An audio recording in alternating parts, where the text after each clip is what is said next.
Good afternoon, everyone. Happy noon.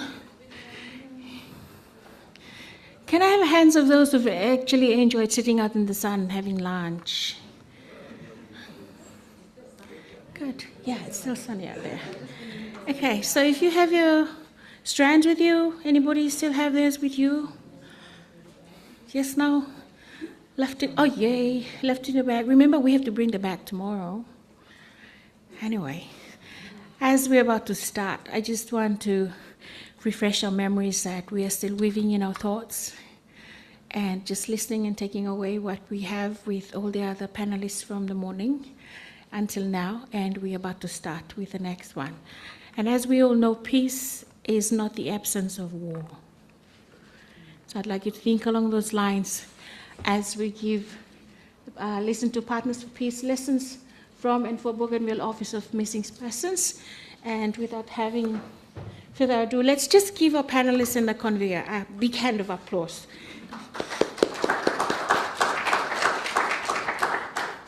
Thank you very much. Let's have them. Thank you.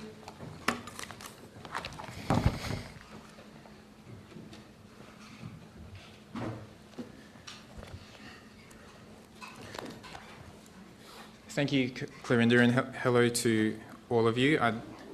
Let me start by acknowledging that we're on the unceded land of the Ngunnawal and the Ngambri people, and pay my respects to their elders past, present and emerging.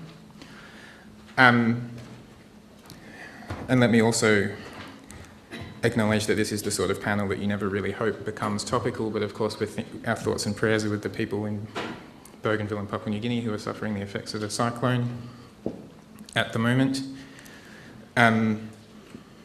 Our panel today reports on our early efforts working with the Office of Missing Persons for Bougainville.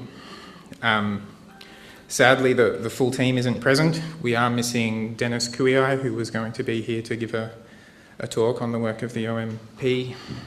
I don't think Dennis Kuiai would need an introduction for many of you. He's agreed to more interviews than many of us have ever conducted, and been in the thick of conflict and peace building in Bougainville for many decades. There's a really moving profile of him in Gordon Peake's book about Bougainville.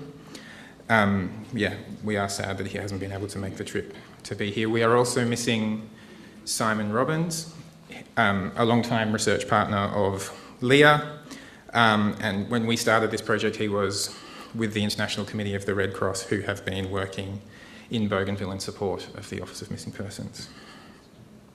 But Leah, who many of you will know, is here to present her and Simon's paper. Leah has written extensively about the role of the missing in Timor's peace processes and its state formation. Leah's most recent book on this topic was launched enthusiastically by Timor's ambassador to Australia, which I've always thought must be a really cool experience. In place of Dennis, you've got me. I'm not going to lie to you, that's immeasurably worse for all of us. Nevertheless, I'm not saying that I don't have anything to say. I did do my PhD fieldwork in Bougainville, and some of the insights from that are relevant to this topic. Can't compete with Dennis anyway. And Mercy, who you will certainly know by now, continues her busy week by presenting the findings of the research we've been doing on this. Mercy's fieldwork to Bougainville late last year. We don't have time for detail about the Bougainville conflict, its causes, events and the peace process, but do keep in mind that the types of conflicts that are in need of resolution span the family level through to the bigger political situation between Bougainville and Papua New Guinea. First up we'll have Leah, and then I will follow and Mercy will bring it home. So without further ado, welcome Leah.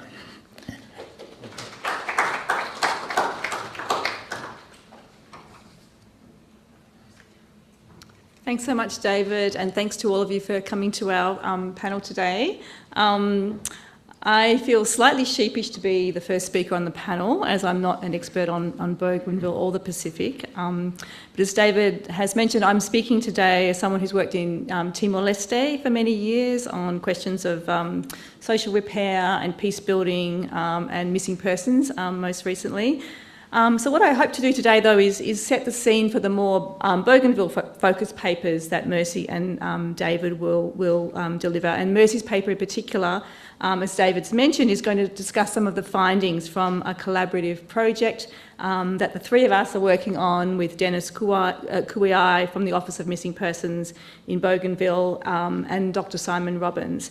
And this project is aiming to both document and support the work of the OMPB. And it's been a privilege for me to be a part of this project and to learn more about Bougainville and also to collaborate with wonderful colleagues like Mercy and David. So the paper that I'm presenting today is also emerging from some of the collaboration I've been involved in with Simon Robbins over the past few years, which is focused on vernacular responses to conflict-related missing persons and their link to peace building. And this work builds on our long-term engagements in different conflict-affected settings, in my case Timor-Leste, and in Simon's case Uganda as well as Timor-Leste. And one of the things that we've learned in this work is that there's really an urgent need for more attention to the role of local actors, epistemologies and practices of responding to the missing, which are often sidelined in the kind of dominant approaches to missing persons which are informed by Western scientific knowledge. So this is an argument that we make in a recent collaborative article towards a spectral forensics is the title, Spirits as Epistemic Resources in Responses to the Dead and the Missing. And in this paper, we're especially interested in highlighting the significance of practices that are informed by Indigenous epistemologies, which often involves forms of communication with spirit beings, including ancestors and the spirits of the missing and the dead. And these practices, we argue, can be critical to locally meaningful peace building. So what I'll do today is present some key aspects from this argument. I'll begin by discussing the dominant forensic approach to missing persons and some of its epistemological assumptions, and then I'll discuss some empirical examples from Timor-Leste and Uganda, which highlight some of the very different approaches that families and communities are using in these societies to respond to missing persons. And I'll conclude then with some brief reflections on why we think it's really important to be learning from and supporting the work of the Office of Missing Persons of Bougainville. But first, let me briefly define what I mean by missing persons. There's no internationally agreed definition, legal definition. However, the common understanding is that missing persons are those whose fate and whereabouts are unknown to their families. And this experience of having a loved one missing for a protracted period has been shown to be profoundly unsettling. So scholars from a psychology background have developed the concept of ambiguous loss, based on research in mostly Western contexts. And this concept describes the condition of unclear loss that results from not knowing whether a loved one is alive or dead. And this is a condition that is said to profoundly disrupt the grieving process, leaving family members in an ongoing state of uncertainty. Another really useful lens to understand the unsettling experience of missing persons is that of liminality, which comes from anthropology. So through this lens, missing persons might be understood as inhabiting a problematic, ambiguous category between life and death that disturbs the social, cultural and political order. So this unsettling experience is, of course, magnified in societies impacted by conflict, where large numbers of people may have gone missing for a range of reasons. So the missing can include those displaced from their homes, those who are missing in action after having joined armed forces or armed groups, those whose bodies may have been abandoned or were buried in haste without information given to their families. And it can also encompass those who have been enforcibly disappeared, that is, arrested, detained or abducted by agents of the state and not seen again. So in such contexts, the emotional impact and uncertainties generated by missing persons reverberates far beyond their immediate families. And the missing are sometimes said to be felt as a kind of absent presence, and the uncertainties that surround them can fuel intense contestation, diverse stories and distrust. And the issue of missing persons can also be harnessed by a range of different actors for different political and social projects. And all of this can have implications for peace building. So globally, approaches informed by forensic science are increasingly promoted as best practice in the many cases where the missing are assumed to be dead. And these approaches have been informed by work in Latin America in the mid-1980s, when scientists developed world-leading expertise in practices of exhuming clandestine graves and identifying and reburying the bodies of those who had been disappeared by right-wing military regimes. And more recently, scientists have investigated mass graves in Rwanda, Yugoslavia and South Africa, enabled by continual technological advances in DNA identification tools and archaeological techniques. And this has led to a new field of forensic humanitarianism, in which the application of forensic methods is regarded as an expression of care for the dead and an effort to ensure their dignity. And the forensic humanitarian approach prioritises investigations to locate bodies, exhumations of human remains, and identification of victims using forensic science methods, especially DNA analysis, in order to produce legal evidence and return the dead to their families for proper burial. And there are several assumptions behind these forensic humanitarian approaches. The first one is that forensic science can produce an objective truth about the fate of the missing. Secondly, that this truth can help families to achieve closure by satisfying their right to know, a right that is now enshrined in discourses of human rights and transitional justice. And third, that this approach fosters social healing and peace building. And so for these reasons, forensic knowledge and practice have been integrated into a growing number of human rights and humanitarian investigations, as well as transitional justice processes around the globe. And family and community demands for the truth about the missing are now seen as irrevocably conflated with the need for location, exhumation, and genetic identification of the remains of the missing. However, we argue, and along with many other scholars, that many of these assumptions need to be looked at critically. And in our recent article, we raise a couple of key critiques. The first is that the claims that are made about the capacity of forensic approaches to resolve missing persons are overstated. And this is because in the vast majority of conflict-affected societies, these approaches are either not able to deliver the results claimed for them, largely because the resources required, including technical, financial and political resources, are simply not available. And a related issue is that in many cases, bodies go missing in circumstances that can profoundly complicate processes of investigation and retrieval of bodies. So, for instance, bodies may have been destroyed, burned or dumped at sea, or they may have been missing in remote areas where they are difficult to recover. And there may be very little documentation available of presumed grave sites or locations of bodies. So both of these issues are evident in Timor-Leste and Uganda, as well as in Bougainville. In these contexts, communities are often finding their own ways to negotiate the protracted uncertainty associated with missing persons. Now, the second more foundational critique that we make is that forensic approaches prioritise Western scientific ways of knowing the world over other ways of knowing and being. And we argue that dominant responses to the missing assert a particular epistemological perspective when it comes to the types of data that are seen as valid in learning about the missing person's fate and whereabouts. So, for instance, it's assumed that the truth about the missing person emerges when human remains are found and identified through strict scientific protocol. And this truth is mediated by the forensic expert. And this assumption is embedded in a broader assumption, and that is that dead bodies are regarded as material evidence. They are inert substances. And by contrast, in many Indigenous epistemologies, deceased persons whose bodies remain missing may sometimes deliver knowledge to their families as spirit beings, for instance, through dreams and other embodied experiences. And that relates to a broader point, that in these epistemologies, death is not understood as an end point, but rather as a transformation to another realm. And the dead, far from being inert substances who are disconnected from the living, are active agents who remain part of the social world. And they're often lively social actors who regularly intervene in the lives of the living.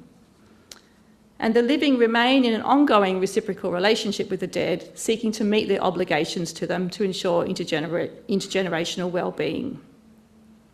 So these epistemologies, we argue, unsettle the idea that a forensic truth about the missing and a definitive scientific answer about their fate is always necessary to provide a sense of meaning to families that might promote social repair. And in fact, we also argue that the rational scientific view of the world emphasised by forensics can sometimes come into friction with those local epistemologies. So let me now just briefly illustrate some of these ideas with some empirical examples from Timor-Leste and Uganda.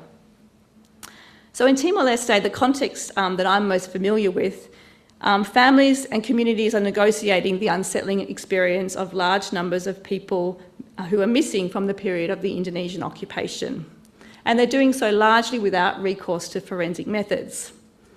And as we can discuss a bit later, there's a lot of resonance between what's happening in Timor-Leste and what we're beginning to find from Bougainville as well. So first, a couple of key points. In Timor-Leste, as in Bougainville, most people who remain missing are understood and experienced to be deceased. However, these deceased people, who are thought to have died bad deaths or violent or untimely deaths, are experienced as problematic and threatening because they've not been properly cared for and reburied on their ancestral lands. So they are experienced as lost and disconnected restless spirits. And these restless spirits are experienced as inhabiting the area of their death, imbuing it with a dangerous spiritual potency. And they can also cause problems for their surviving relatives and communities, including illnesses, natural disasters, and embodied afflictions. And these restless spirits can also haunt the living, pressing their demands upon them through dreams, through spirit possession, and other embodied experiences in ways that can have long-term consequences for intergenerational well-being. But at the same time, these restless spirits can also sometimes provide knowledge to their families that can allow their bodies to be found and to confirm their death in ways that can enable the performance of mortuary rituals without the material presence of their bodies. So, for example, in my recent work, I've documented many cases where people, with the guidance of spiritual experts, have received knowledge through dreams and spiritual experiences, have been able to find and recover bones thought to belong to their relatives in remote locations in the bush. Or in other cases where remains cannot be found, people are devising rituals to call the spirits of the dead to the place of their presumed death or their ancestral homes, and coaxing those spirits to enter into rocks or soil taken from those sites. And these substances then become the bodies of the dead and are carefully wrapped and buried in family cemeteries. So these practices and rituals, in Timor-Leste at least, are allowing the missing to be moved into the category of the dead, such that that person can be cared for in ways that reduce the potential for disaster and foster intergenerational well-being. And Simon has documented similar practices in Uganda, and here communication with spirits also can provide guidance on rituals to address those presumed dead but where no body has been found. So, for instance, amongst the Acholi people in Uganda, a traditional healer can be approached to address the uncertainty where it's not known if someone has died by interrogating the spirit world before the last funeral rite is done. The spiritual healer can also call the spirit of the dead home and ask the spirit of the deceased to narrate the cause of the death to them. And the spirit can also explain to the healer what should be done to help him or her rest and cease disturbing the living, which usually requires the performance of certain cultural rituals.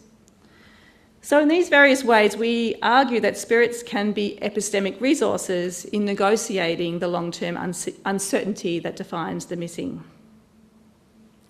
And these practices that we've been observing in Timor and Uganda destabilise the assumption that scientific forensic evidence is the only valid source of truth about the missing.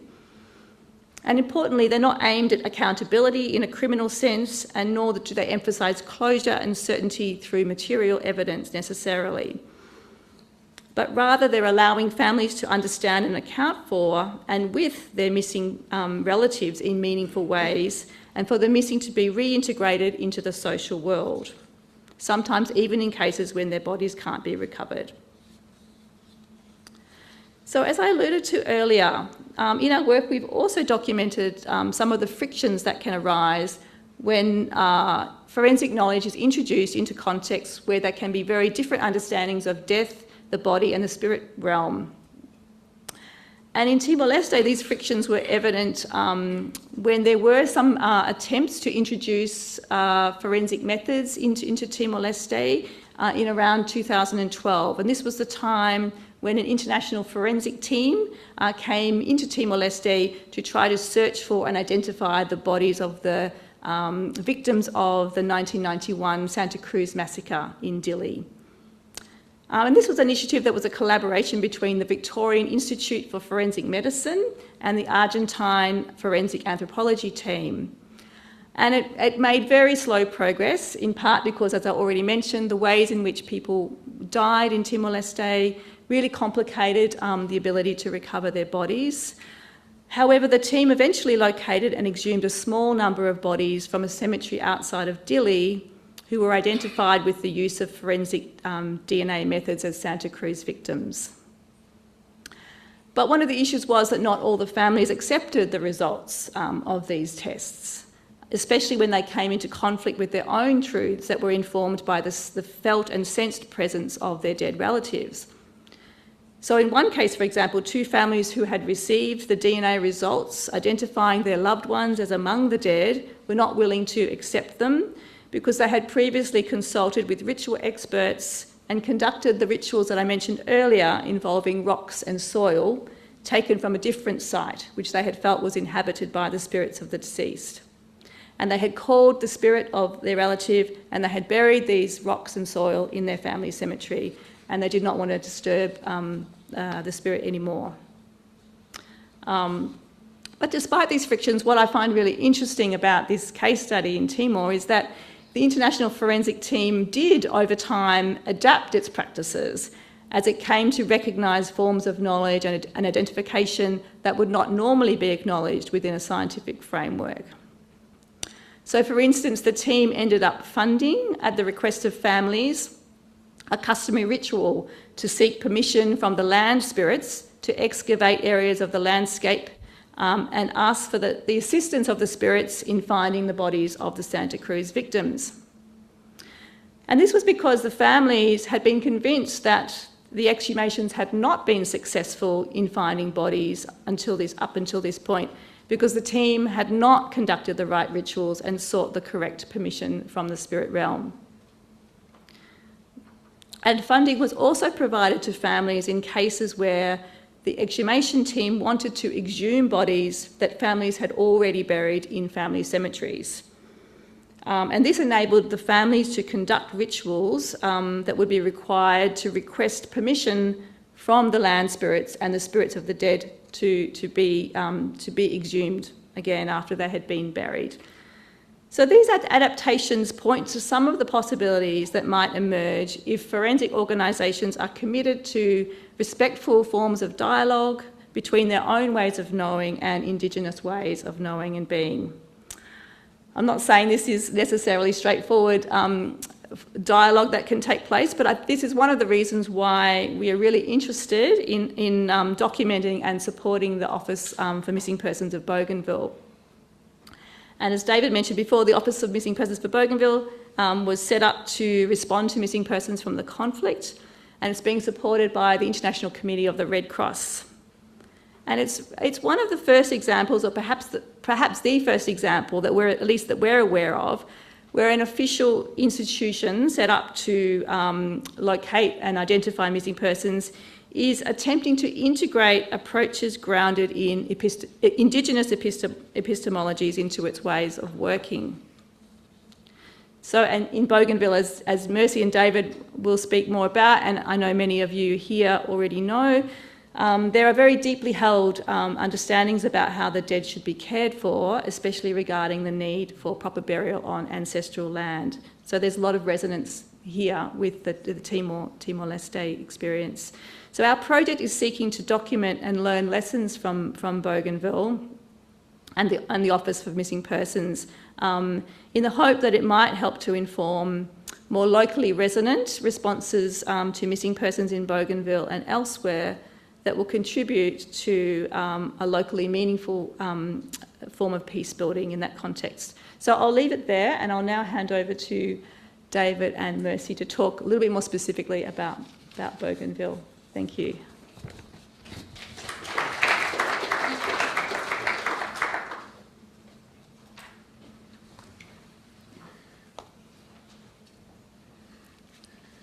Hello again.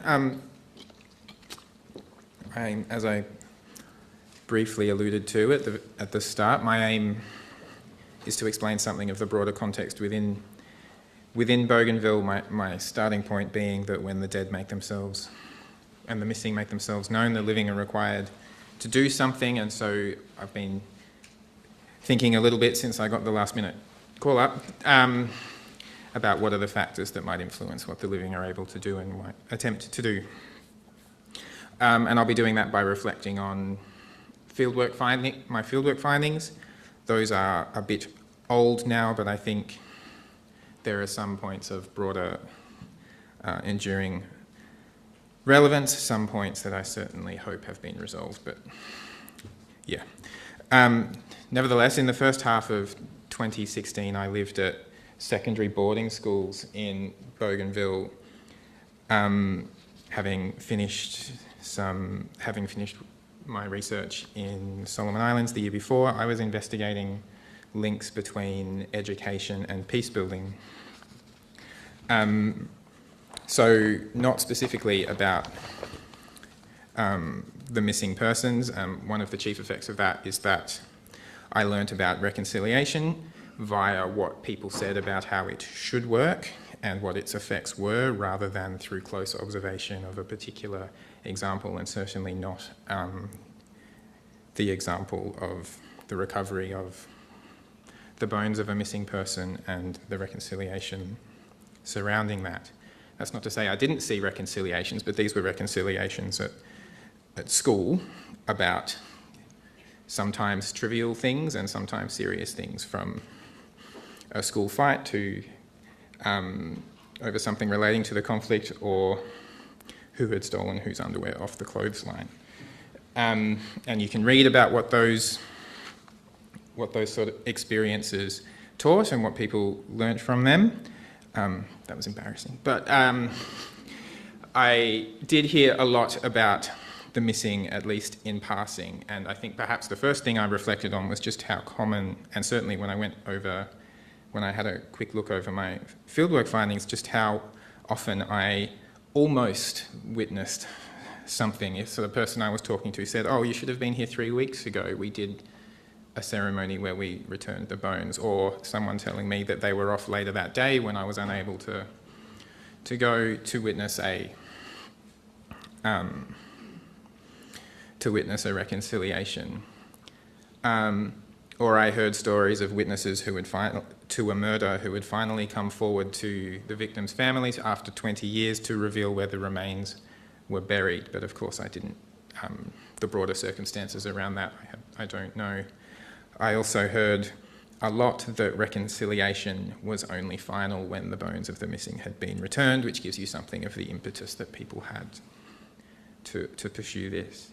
And I heard a lot, and a bit has been written about how when blood is spilt on a particular patch of ground, that confers some rights of ownership to that land to the victim's kin. I also heard of landowners unable to build houses over places where a person has been killed, and a very moving story from a person of a particular whose land, someone had been murdered on their land, and she and her family care for the spirit of the person who resides there. those are just a selection of the things I found from sifting through field notes in the last week. And of course, I saw something of the agency of the spirits in everyday life in Bougainville just the day before this picture was taken. Before I took this picture, a young woman was lying, being cradled by a friend on that bench with a large crowd around her. She was, at that time, possessed by the spirit that lived behind the school. And that spirit would need to be reconciled with by the landowners. Having mentioned reconciliation 6 or 7 times already, it's about time I tell you what it means. And it does have a very specific meaning in Bougainville and Solomon Islands, and also quite varied specific practices and meanings across the archipelago. So the description you're about to hear from me will be much too broad to anybody who knows. Nevertheless, it's a useful starting point for us. And so, to go right back to basics, relationships aren't considered inherently peaceful. They involve conflict. You can read the work of Alan Rumsey, Sinclair Dinnan and Anthony Regan to learn more about that. And of course, the implications are that when conflict occurs, the relationships should be returned to good order, and reconciliation is how that happens. It seems to me that just about anyone who's written about reconciliation has also commented on the impressive pragmatism of those who arrange reconciliations. And they are also now very often deeply Christian. The state plays a awkward and ambiguous kind of role in their in how they operate. So too the use of national currency in reconciliation is quite controversial, and the circumstances that the crisis has thrown up are dizzyingly complicated. Also, they're well known to marginalise the interests of women when they're organised. And as I mentioned, enormous cultural variation in how they're practised. And so my specific interest in fieldwork was in how the violent past was present or not in daily life at school, and so I was following how knowledge of the past was created and how it circulated. So when did people talk about it? Who were they with when they did? Where did they do it?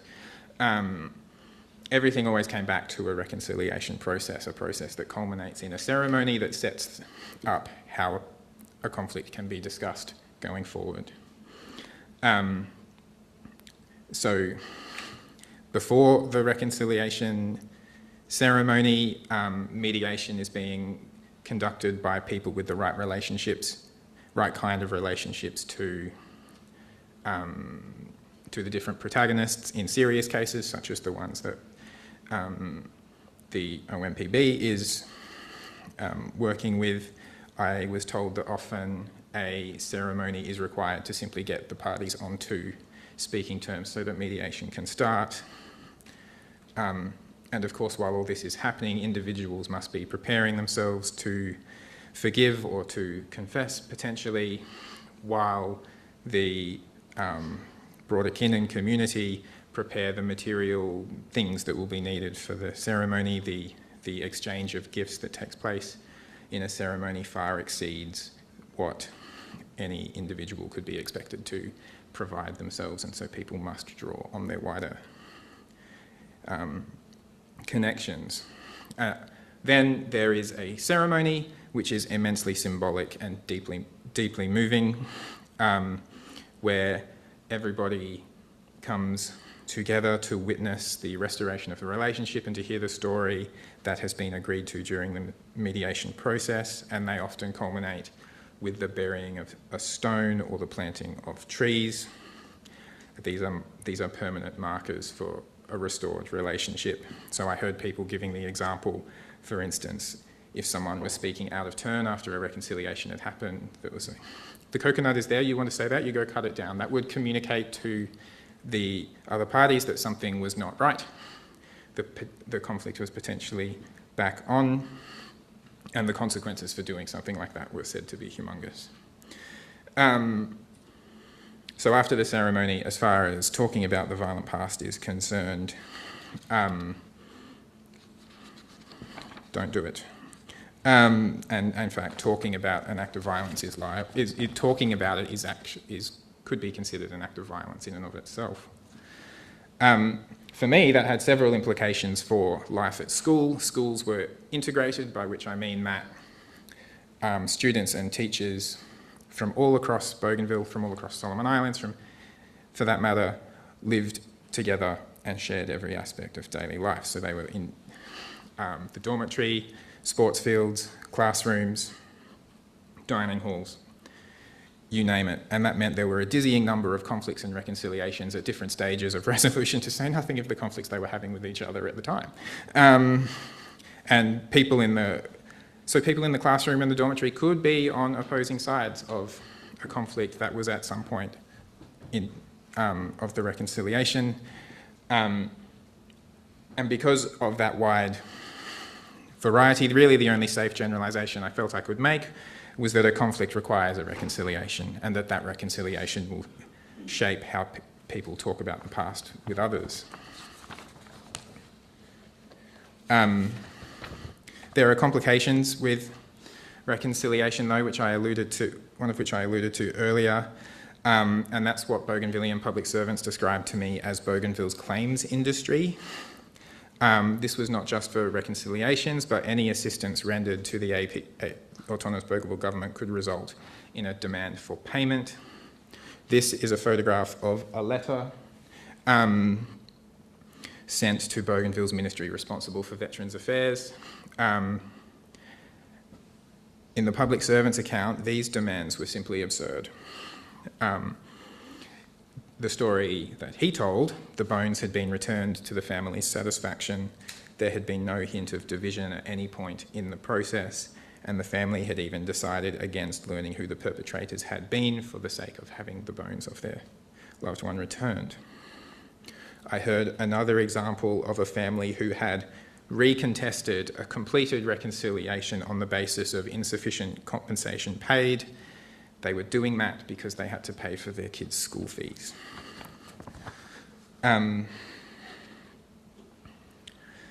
So I'm going to shift focus a bit now, and the other thing that I noticed or remembered when I was forced to rapidly reflect on the topic for today was how the dead become a sort of feature in broader political discourse within Bougainville, what you might often hear as the 20,000 who went missing during the crisis.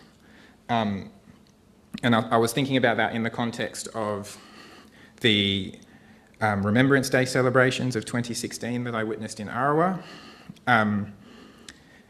As I understand it, every year on the 17th of May, Bougainvillians in Arawa celebrate the anniversary of Francis Honor's unilateral declaration of independence for Bougainville. I was told that a typical Remembrance Day program begins with a church service at around 4 a.m, which I was told was scheduled so early because that's the time when soldiers would either return or not from fighting the evening before. And the program had, to that time, typically been organised by the former Bougainville Revolutionary Army commanders, and that was the case on the day that I observed. After Mass, a procession moves to Memorial Park, pictured here, and lays wreaths at this monument. And then they move on to Independence Park, I think it's called, pictured here from the top of the stage on a different day.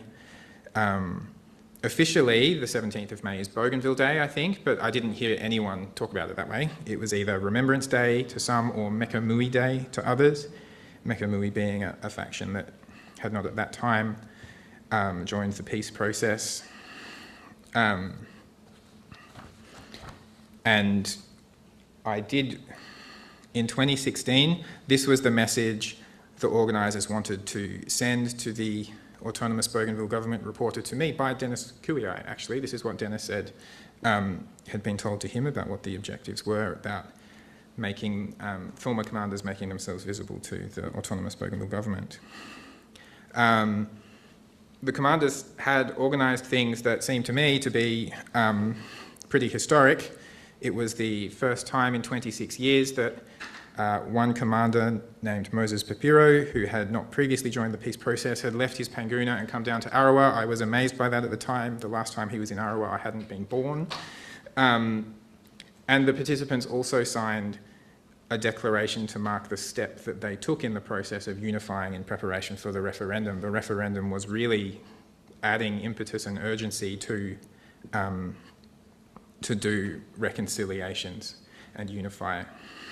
I was told that that declaration would tour Bougainville, giving all regions and districts the chance to sign.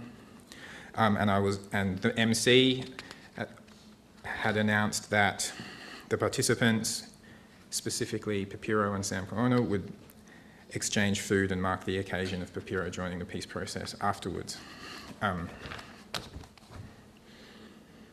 The parade was already underway by the time I arrived at Independence Park in the morning. I had just arrived in Arawa the day before and had lost track of the date, so anyway.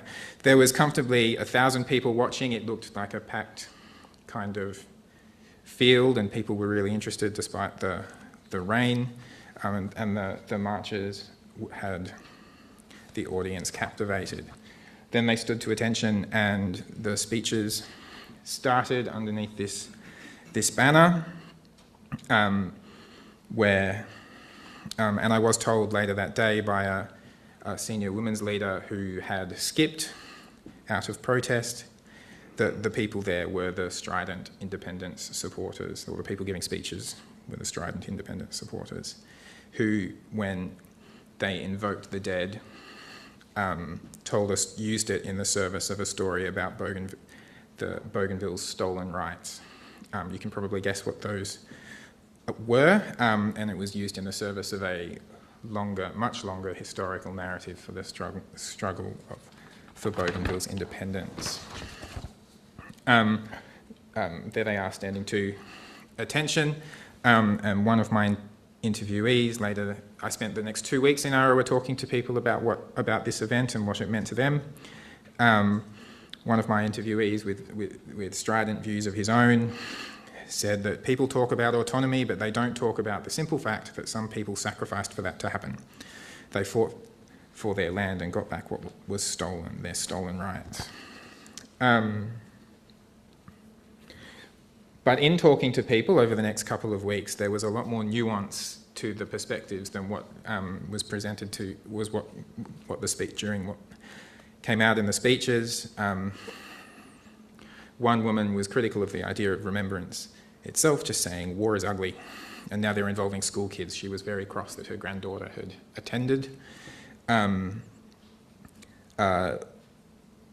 Another person in the local level government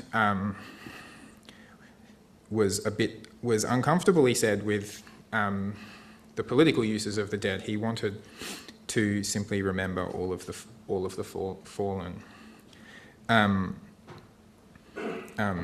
would support the organisers so long as they did that. But anything extracurricular he was suspicious of. And I learnt about differences between Bougainville's different regions in what the day should mean. I heard former combatants themselves balk at the combative rhetoric on display at the event. And I heard the way that women invoked the dead and missing differently in the service, service of a narrative or identity about being mothers of the land, and you can read Nicole George and Anna Karina Hermkins to understand more about that.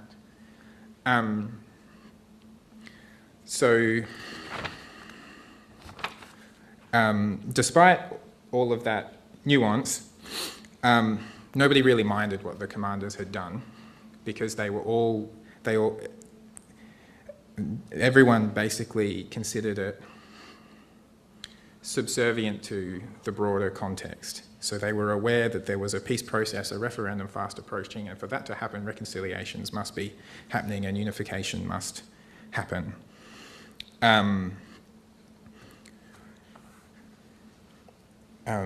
I found the thoughts of one sort of NGO worker in Arawa particularly useful because he told me a story before giving this quote. He told me a story about what it was like in where he lived in South Bougainville during the crisis, where his community, as he said it, had resisted joining the crisis, and they were a pillar of how to live peacefully, he thought, and they weren't. That kind of experience wasn't part of all of the talk of heroes during the celebrations, but he wasn't concerned about that because they were making steps in the peace process.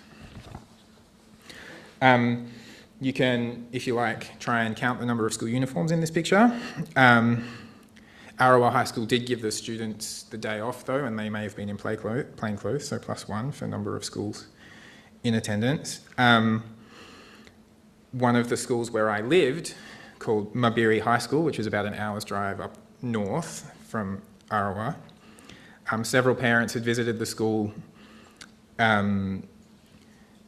to a request that their sons be allowed to attend. Mabiri High School was a boys' school, and that provoked some debate amongst the teachers about what they should be doing, during which they decided that 17th of May was really just Mekamui Day, and so only the students from Central Bougainville would be allowed to go, but they were told they had exams the following day and would not receive sympathy if they were not back in time to sit them. And nor did the school do anything to mark the day either. So just to start wrapping up, I'll put my education researcher hat back on and point out that the students in attendance and who I spoke to at Mabiri and at Bishop Wade and Tarlina, the students were critical too. I remember one young woman complaining that money spoils everything about reconciliation. Money spent on it was money wasted, because it became a profit-seeking activity. To her, the leaders making these speeches were on notice. They had to prove it, that the reconciliation meant something to her. Justice meant something much more like development. And the other thing to say is that we know active learning is much better than the lecturing that I'm doing right now, as far as education is concerned. So I'll just finish by returning to the fact that the spiritual world was present at school.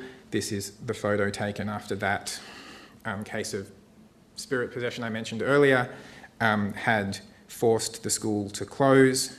There was nothing in and of itself strange about a case like that happening. Some teachers estimated that it happened about once a term. The unique thing about that particular example was that it had spread to several students.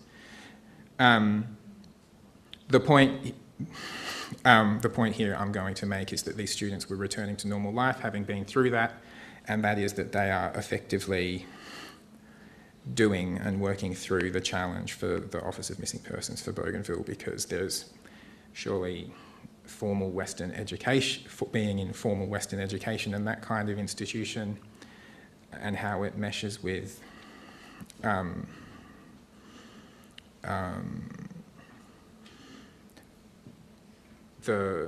in this case, the spiritual world, the things that they were doing all the time and making sense of. I'll leave it there. Thank you. Thank you all.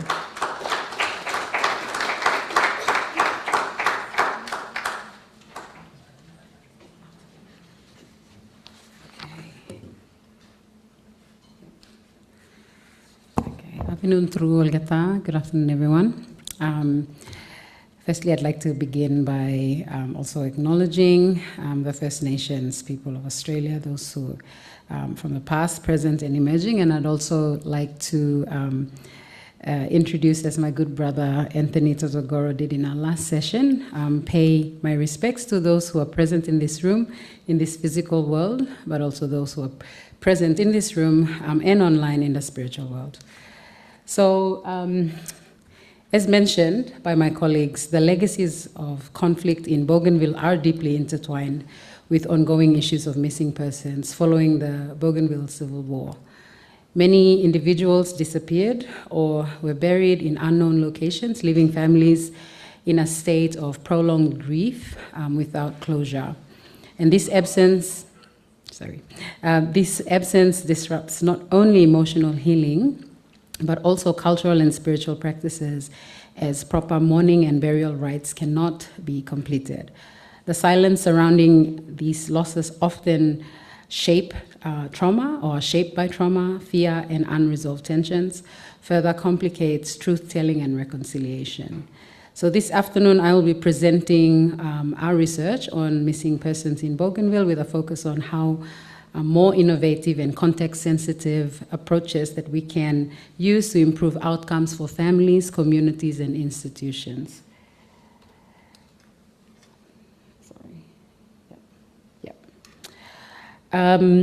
So these are, like I said, preliminary findings, which means that there are further analysis that we as a team will make together. And we're working on that, and hopefully we'll produce some papers in the coming months. Our research was to generate new knowledge about innovative approaches to addressing missing persons in conflict context. So specifically, we wanted this research to improve the work of ICRC and Bougainville authorities through the Office of Missing Persons in Bougainville, and contribute to global policy and academic discussions on this issue. In terms of who we spoke to, our research was grounded in the lived experiences and local expertise. We conducted interviews with family members of missing persons, local organizations and community groups working on this issue, local authorities and representatives from ICRC. Our research was guided by specific questions. So first, how are families and communities responding to the absence of their loved ones? Second, what role does custom or customary practices and beliefs play in shaping responses? And third, how can the Office of Missing Persons in Bougainville better engage with these community responses, and how can ICRC support that work? And finally, what is the relationship between addressing missing persons and broader processes of reconciliation and peace building? And these questions allowed us to move beyond purely technical and forensic perspectives and really trying to understand the social, cultural, and spiritual dimensions of the issue. Just very briefly, this is what I'm going to talk about in terms of our preliminary findings. From this research, there are 6 findings that emerge. There might be more, but for this presentation, I'll be presenting these 6. And it's looking at, firstly, the strong relationship between missing persons and reconciliation, the critical importance of spiritual dimensions and their implications, the links between resolving missing person cases in Bougainville and the aspirations for independence, the innovation in the context. The importance for us to know is that it is not linear, and it's an ongoing and adaptive process. It's different in different parts of Bougainville, from north, central, and south. The role of ICRC in terms of supporting these processes, and finally the assessment of ICRC's strengths and gaps in this space. So the first key preliminary finding is around missing persons and reconciliation. Reconciliation in Bougainville is not just symbolic. It requires truth, accountability, and meaningful participation from those affected. So without knowing what happens to the missing, families remain in a state of uncertainty, which prevents closure. We also found that compensation and customary justice mechanisms are essential. And these are not secondary processes. They are central to how communities restore relationships and repair harm. We also found that missing persons therefore act as a major barrier to reconciliation. So peace building remains incomplete as long as families are left without answers.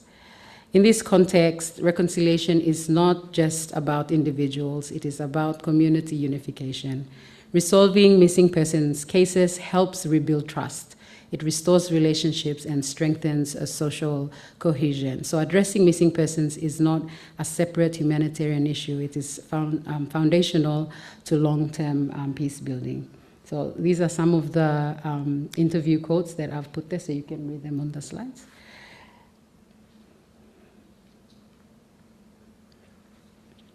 I'll just give you a minute to look through some of the quotes.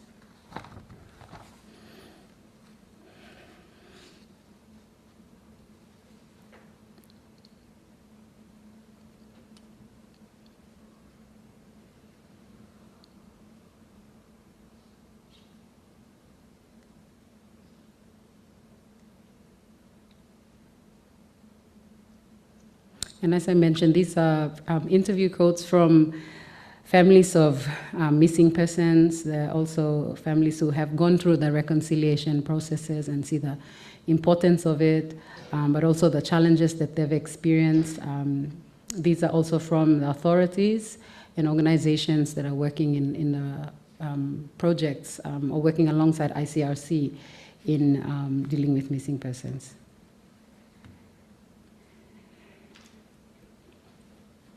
So our second finding highlights something often overlooked in international approaches, and that's the spiritual dimension. In Bougainville, the missing are not only physically absent, they are spiritually present. Many participants describe the spirits of those who have not been properly reconciled or laid to rest as restless, as active, and also sometimes disruptive. This reflects a worldview where culture and spirituality are inseparable from everyday life. Spirits are understood as active agents in the world. As a result, there is often fear of spiritual consequences and a strong need to properly address the status of the dead. This is why cultural rituals are very important. These rituals are not symbolic. They are necessary processes for engaging with the spiritual world and restoring the balance. We also found that Christian values are often integrated with these spiritual worldviews rather than replacing them. Let's go to the next slide. A key takeaway, particularly with this theme, is that purely secular approaches are incomplete. Programs that ignore spirituality often lack legitimacy and can face resistance from communities, as you will see in this slide. On the other hand, when spirituality or spiritual practices are incorporated, they can support emotional healing. They also provide psychological closure and strengthen community acceptance of process. So any effective response must engage seriously with spiritual dimensions, whether it's ancestral, traditional, or customary engagement of the spirits or religion, as in the faith.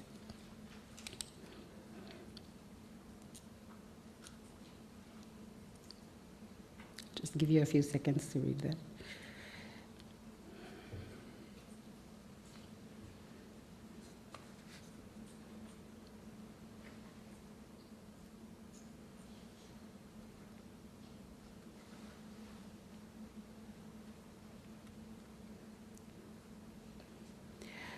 So another finding is the connection of missing persons of Bougainville to the broader political future. Participants consistently emphasize the unresolved missing persons cases are a barrier to independence.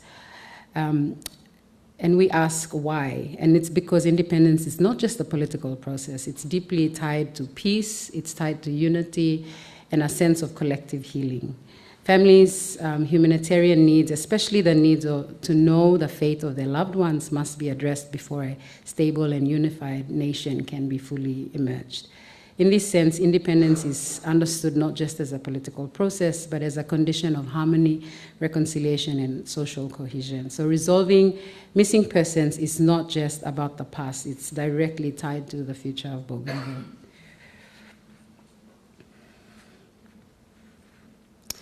So our fourth finding, and my colleagues have discussed this, is that the challenge of conventional ideas is that the fourth challenge is conventional ideas of innovation. And in Bougainville, innovation does not refer to a single technical solution or a fixed step-by-step process. Instead, it reflects the range of practices that unfold over time, involving different actors, moments, and approaches in responding to missing persons. So innovation here is process-based. It is continuous, it is adaptive, and shaped by changing circumstances over time. And it emerges through dialogue, in relationships that are built over time, and ongoing engagement with communities, authorities, and organizations. This means that effective approaches cannot be rigid or standardized. They must remain flexible and responsive to localities, to time, to shifting needs, and the involvement of different actors at different stages. In this context, innovation is less about technology and more about diverse practices that are brought together and carried forward over time. Our fifth finding is focused on the role of ICRC. So ICRC has played an important role in bridging different approaches, both cultural, spiritual, and humanitarian. It's really great to see that the locals who were engaged in the interview were able to talk about that. Going in, we thought that there was a kind of bias towards the forensic technical side of things, but it seems that the local staff are agreeing to the fact that there is that shift and that change in the way that they're approaching, and it's taking in those indigenous epistemologies as they think about their own processes. This means that effective approaches cannot, as mentioned, cannot be rigid and standardized. In the role of ICRC, they provide also technical forensic expertise and their institutional supports institutional support, which are critical for identifying remains and supporting that process, that formal process. But another key role has been that partnership and coordination with local actors. So ICRC works alongside with Red Cross, PNG Red Cross, who provide the volunteers who then go into the communities to talk to the families and community leaders about the processes.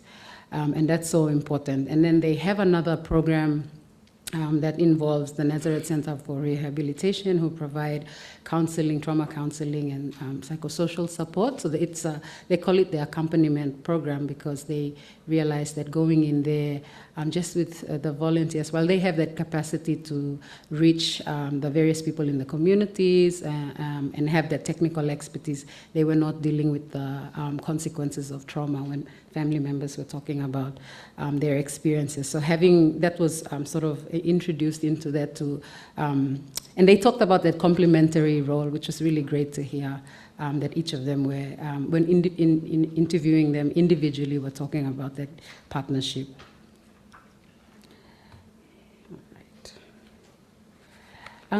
Just in terms of, I guess, the strengths and opportunities and gaps that we see and what has come out through the research, one of the strengths that the organizations, local authorities, and family members saw was the strong trust and legitimacy through neutrality. So ICRC is widely perceived as a neutral or safer actor. That was what came out, and especially in the context of fear and suspicion, they needed another organization to, talk to the communities and who could be more neutral. So, neutrality is not just institution; it's also cultural in terms of its meaning and protection from both violence and spiritual harm that may come about as a result of that engagement. And of course, as I mentioned, there were local volunteers who were part of the project, that accompaniment project that helped in terms of representing and bringing out that trust and legitimacy. The other point was around partnerships and the collaborative approach. As I mentioned, PNG Red Cross, Nazareth Center for Rehabilitation. They also worked with churches. So there were examples of involving the priest, like they would have the cultural practices or protocols to, digging up bones and washing bones and taking it with them to lay them in their village. Family members and community members who did that, but they'd always engage a priest or a pastor to pray and lead that sort of like spiritual faith session as part of like that holistic approach. So that collaboration was seen. Another strength is the provision of technical expertise and resources. So ICRC filled major gaps in terms of forensic capacity, especially in terms of data systems and international institutional support. So a lot of people were, there were people who were saying that they wanted to, doing that themselves or on their own without IRC. They were giving, they were talking about how expensive it was to, send DNA data to Port Moresby to have it checked and all of that. So that process alone took time and money. So they were very, very grateful that there was another organization dealing with it so that they can focus on the other parts, which is, reconciliation and amongst themselves. All right, I'll just go quickly to the gaps. In terms of gaps or challenges, there's also deep mistrust and fear and resistance, especially from perpetrators. So a significant barrier remains in engaging perpetrators and communities. A lot of suspicion. People were afraid of naming families or individuals. So that continues to be a challenge for ICRC, and therefore engagement of ICRC, or there's a bit of resistance when it comes to just families trying to manage that, because the perpetrators are living in the same communities as them, and they know who they are. But they're trying to keep the peace, and so navigating that is quite a challenge for them.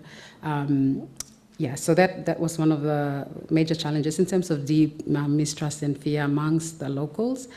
Limited understanding of the policies and processes. So awareness efforts have not been fully effective.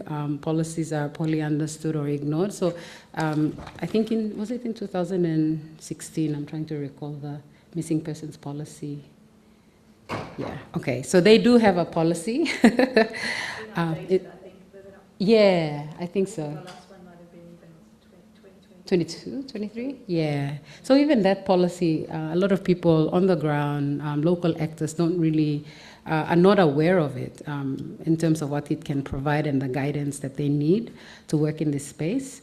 Cultural and epistemological disconnect, especially with international staff. So some of the local staff were saying some external actors struggle to understand that local spiritual beliefs and practices, and how important it is to, to incorporate that into the way they're working. And it does halt progress and undermine cultural appropriate responses. Incomplete psychosocial support system, so that's ongoing, a challenge. There is still a gap between trauma exposure and long-term support mechanisms. And then the final gap or challenge is the dependence on external actors and sustainability concerns. So there were a lot of questions raised about how the long-term capacity and ownership of this process. And again, I think it's important to note that some of these challenges or gaps are within the environment. It's beyond ICRC's role. But there is opportunity to learn and improve and adapt. But what's important is having the local staff who are there to help navigate those custom ways and help sort of influence or make some of these processes more adaptable to how locals understand it, how they proceed with it. Okay, so to conclude, the research highlights several key points in terms of, firstly, addressing missing persons as a fundamental step to reconciliation, peace building, and community unity. Second, spiritual dimensions are not optional. They are central to how communities understand and respond to loss. Third, resolving missing persons is closely tied to Bougainville's aspirations for independence and its national unity. Fourth, innovation in this context is not linear. It's ongoing and an adaptive process. Fifth, that ICRC plays a critical role in bridging technical, cultural, and humanitarian approaches.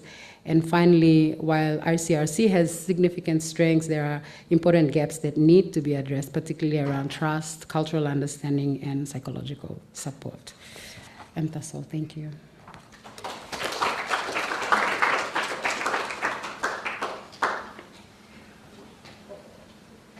We still have a few minutes for questions, which I'll mediate from my seat. So.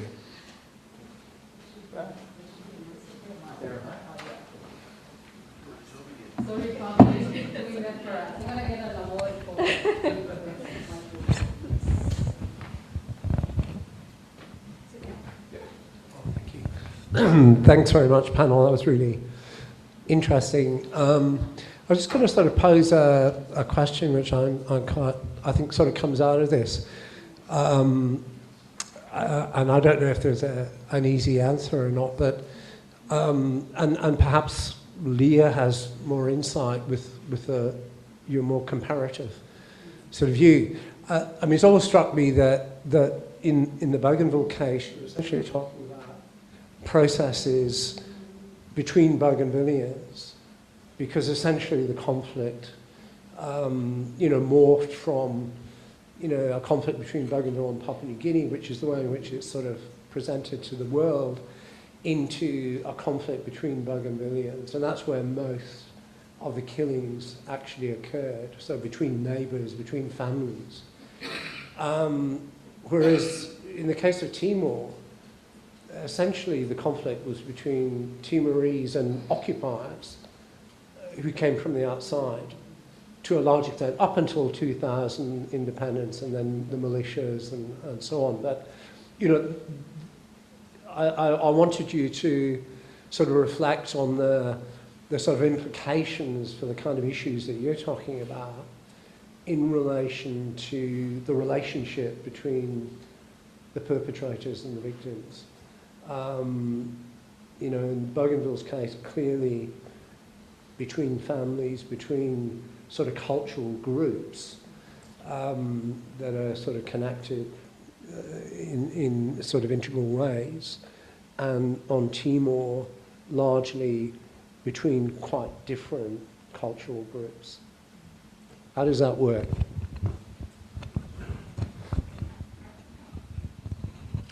I'll leave Mercy and David to talk about the Bougainville context, but I'll just reflect on Timor. I think you're right to a point, Sinclair, although there were many Timorese who were involved with the Indonesian regime, so there are lots of stories about people's family members being taken away by, East Timorese proxies who were working for the Indonesian regime. So there was a lot of intra-Timorese violence. We just don't hear so much about it because it's not particularly a narrative that's a sanctioned narrative at the moment. And there were cases also back in 74, 75, which were very much intra-Timorese violence against one another. So there are those issues there as well. And I think talking about that is still really difficult for people. So I feel as though these processes, in a way, are allowing people to work through these issues without direct confrontation. So I've spoken to a number of people where they've conducted these kinds of spiritual practices for their missing loved ones, with or without bones, in some cases without, but that has enabled them to let go of looking for, an answer from the perpetrator. So they're not going down that route, but they're going down the route of bringing their loved ones back into the family, and that for them in Timor anyway is more important than confronting the perpetrator, I think. I mean, it's obviously, and there are lots of other rituals that are taking place as well, which are around putting the spirits of the internal political conflict, which was a conflict in 74, 75 between two major political parties. Lots of people died. There are rituals going on now to put the spirits of those people to rest, again, without necessarily publicly talking about that. So that does seem to be playing a role in a kind of a social healing, but I mean, it's hard. I can't really comment from an outside perspective about whether or not those, there's still unfinished business. There's probably still unfinished business there, but this is definitely playing an important role. Yeah. For our research, while it was focused on Bougainville, I think for Dennis. This is from Dennis. So Dennis, who is one of the co-founders of the Office of Missing Persons, helped to establish it. And I think it has been his vision, because he has repeated this a few times, for us to do this work with the PNG side. So his concern is, if we want to truly achieve reconciliation on both sides, we also have to honor and respect those who have the families in PNG who have lost their family members in Bougainville, whether it's returning the body or acknowledging that we can't find it, but the customary process needs to happen. He always, and I think in the spirit of a true peace builder, always says this is our Melanesian way, which is in order for all these peace talks and reconciliation to happen between the government of Papua New Guinea and Bougainville, we need to deal with what has happened in terms of those who are missing. So that's his vision. Hopefully this will then open more doors for conversation in Papua New Guinea on how we can deal with that. But that's another topic for another time. Only to add quickly that I never heard anyone have any conceptual difficulty with the idea of reconciliation at a higher scale. It's a conversation about how, not whether or not, which is a fairly significant step, I think. Hands up again, please. Sorry, I missed it the first time. Over here. I'll go this way. Oh, that's it. Thank you. Thank you for sharing that. I think with me personally, in the Solomon Islands context, I don't know if the others in the room or maybe my other colleagues from the Solomons have gone through, but I think it's also one thing that maybe the Solomon Island people might have to look to is also the missing persons context of those that have passed away during the tension, just beside the point. I think I just want to reflect on yesterday's session about how in the highlands in Enga, it was a slow process of peace building, and it kind of the perpetrators and the victims kind of had to have the ownership of the peace building in a kind of a slow process, whereas with the Bougainville, it's very complex, so to say, kind of say like maybe they're trying to own it, but then there are certain barriers when it comes to the process and also like the spiritual sense, because it's all different kind tribes, established beliefs, also to say. Having said that, now they're going into independence. Messi, you said something about it. It's for them, in order for them to have the independence, all have to heal, because that's another step of governance that they have to go through.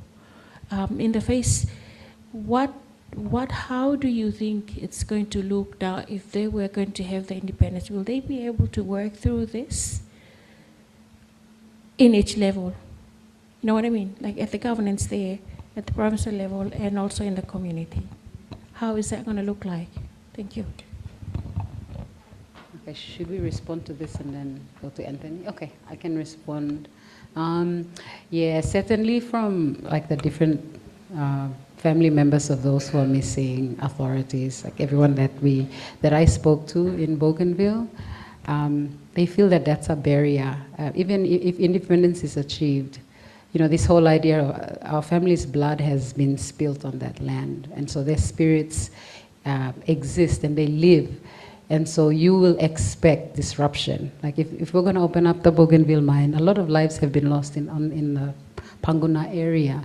So I'm not spirit belong all stop lohap. They live, and so there is that view, and it's obviously tied to our spiritual, cultural understanding of the world, is that these people will continue to cause disruption. So we need to deal with that. How you may talk story or reconcile, there has to be some sort of open, communal way of dealing with that in order for us. So even if we get independence, even if independence is achieved, we haven't dealt with the lives of those who have gone without that recognition. So yeah, there will be consequences. That's what the people of Bougainville believe in. Yeah.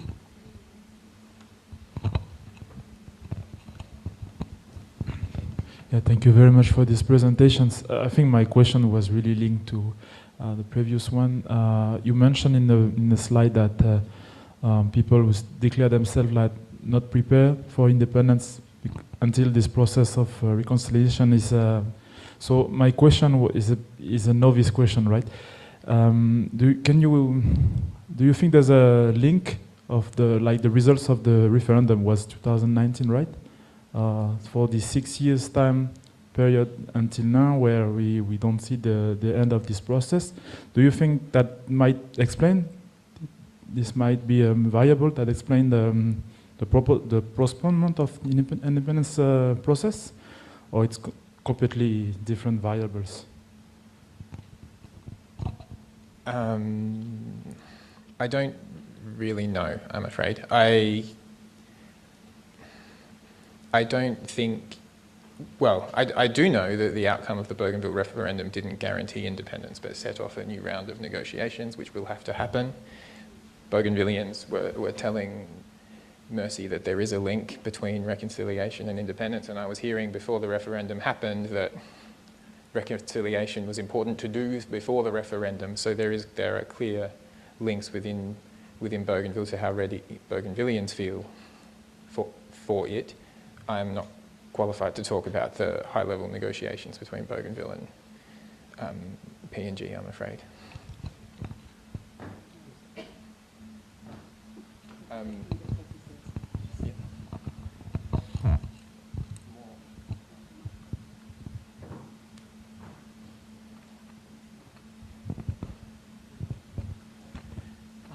Thank you guys.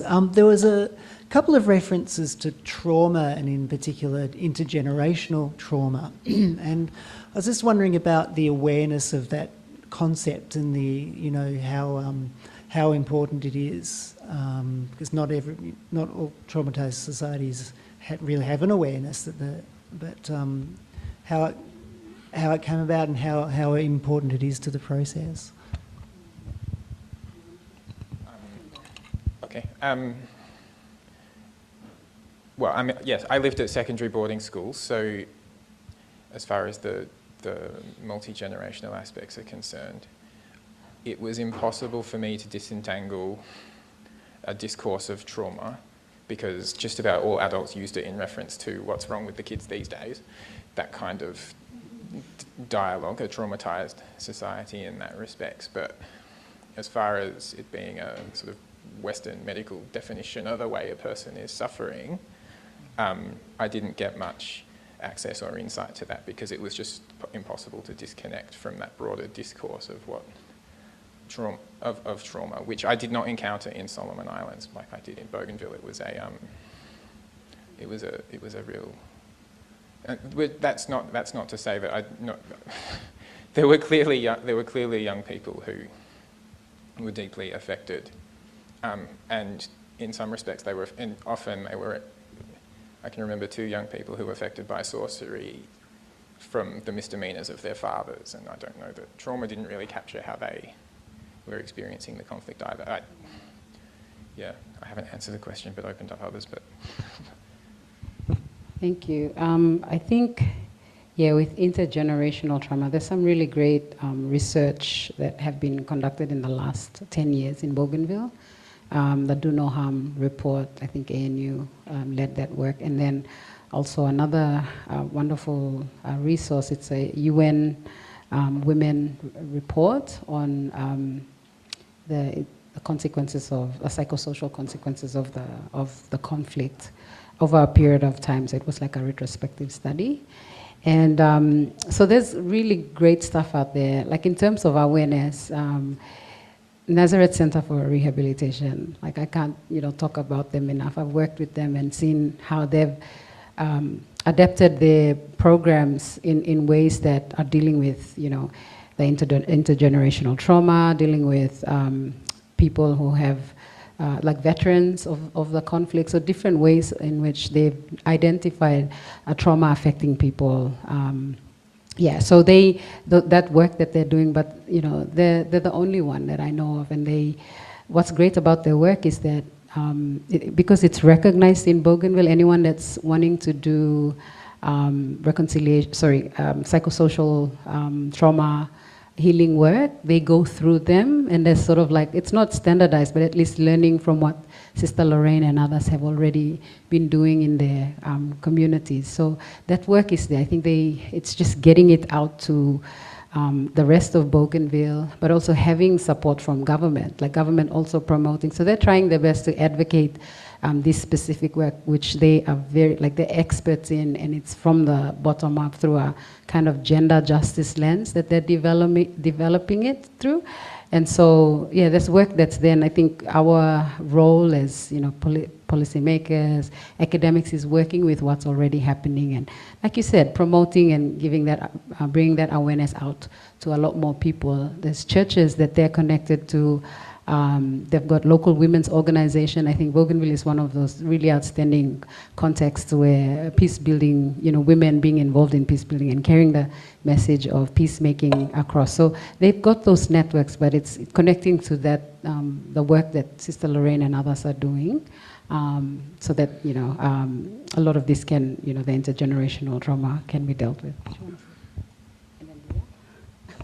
Sorry, just one thing to add on trauma as well is that one of the people Mercy spoke to on this most recent research was a reconciled person. They talked about how their reconciliations had been done satisfactorily, and the difference in the tone and the comfort between, like, you could really feel a person at peace leaping off the transcription page in my case, but the connection to reconciliation there is huge. Sorry, I'm going to add my non-Bougainville perspective, but I guess this is something we need to talk about as a team too, in terms of to what extent do we want to use trauma as a lens or as a term, because a bit like you, David, I don't really think about, I think about the impact of violence in an intergenerational sense, but I don't necessarily, I tend to steer away from that language because it's not how people in Timor talk about it. It may be the way that they talk about it in Bougainville. We need to sort of do some more work there. But I think intergeneration violence also is often experienced in an intergenerational way in terms of a spiritual disturbance, and that's the way in Timor people talk about how relations are not right within the family because things from the past, the spiritual problems haven't been resolved. So it's almost as though that's the lens that they interpret it, that the violence impacting on them, rather than as a more individualised kind of lens of trauma, or even as a psychosocial lens of trauma. But that's something we need to discuss how we want to frame our work, I think, in the future. So thanks for prompting us on that. Maybe one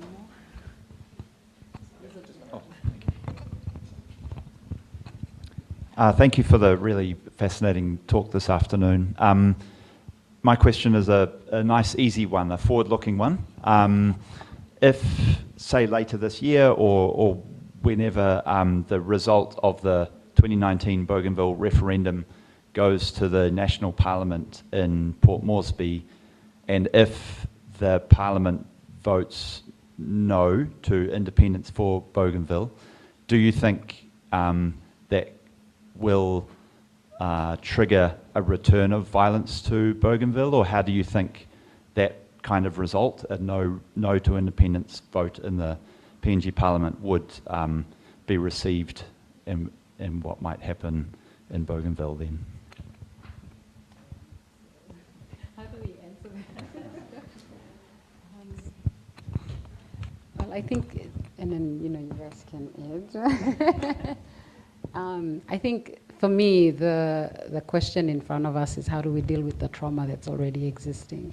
And if we're not doing a good job in supporting efforts that are already happening, and this kind of research feeding into the Office of Missing Persons to support the work that they're doing, which is connecting to healing of trauma and all of that, then that could be the consequence. Like, violence continues to exist. It still exists now. I've been hearing examples of, and I didn't capture it in any of the quotes here. Maybe I did. I forgot. But like, one of them, the reconciled person, or who has been through the reconciliation process, said that what she's seeing is, if it's the children of those who went missing that continue to hold the anger and the grievances, and it's any moment that they will burst out into full-on violence. But they're already causing disruption in their own lives by the consumption of alcohol, homebrew, and marijuana to deal with the trauma that they're experiencing. So whether or not the independence is given or not, that violence continues to exist. So we have to deal with it now. We should have done that 30 years ago. Not really prepared to go out on a limb on that one, I'm afraid. But one of the themes in my book is that if peace is almost always attainable, even if violence does happen, and a lot of peace-building work has happened. But I'm skirting around the question, so I think we are out of time. Thank you all so much for. Is that right? What time are we? Yeah. Thank you all so much for coming. I think Clarinda is going to. Let's just give a hand to our panelists this afternoon. Thank you. I think I just want to have us to reflect as we go through for the last day tomorrow and of what we have shared in this space since this morning. I think with the risk and resilience of investigating, promoting personal community safety, the panel was talking about the key localized meanings of safety and social problems. As we all know, it takes a give and a take, and there's always a risk involved when we do and we work with people. Also, the session before lunch was very interesting how the Melanesian researchers have gone through, and one thing that came out, kind of clearly came out, was like, you have to be able to work with your traditional governance, with your people, and also connecting with them in order for you to respectfully extract those informations. And it's also very important that we keep doing this. And I think those of you researchers who are doing this, it also sets a step forward for those who are coming behind you. So the work that you have done has meant so much as well.